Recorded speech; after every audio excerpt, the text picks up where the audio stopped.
Takže na modrú zástavku napokon dostih bez Kediuga, bez Brilien. Vidíme teda v šprinte 8 koní a vpredu je tam dvojica Malinka moja, takisto aj Seasonal Missile, ak dobre vidím, ale teraz aktuálne je tam práve Sagalnel Vento pod Kerekešom, ktorému sa takisto nechcelo veľmi do boxov, takže Sagalnel Vento, Malinka moja, Shabby Jail.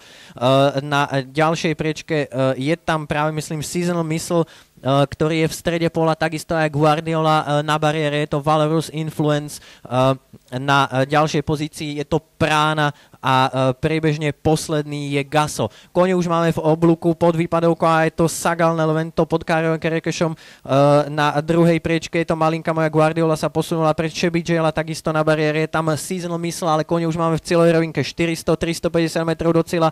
Sagalnel Vento stále prvý, teraz bude útočiť Malinka moja, takisto Guardiola tam teraz prechádza, Malinka moja, Guardiola, takisto Seasonal Missile, Sagalnel Vento na bariére, Seasonal Missile útočí Guardiola, takisto Prána prichádza s finišom, ale je to stále Sagalnel Vento, ktorý sa zrejme ešte vzdiali od svojich súperov. Mohutný útok Guardioli a Seasonal Missile, ale bude to stačiť už iba na druhú priečku. Sagalnel Vento, Seasonal Missile, Guardiola, Prána.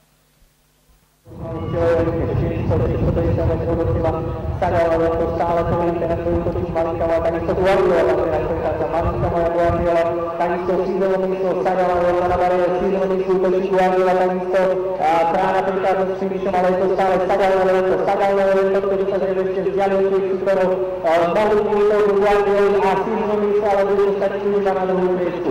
Sagalnel Vento, Seasonal Missile, Guardiola, Prána.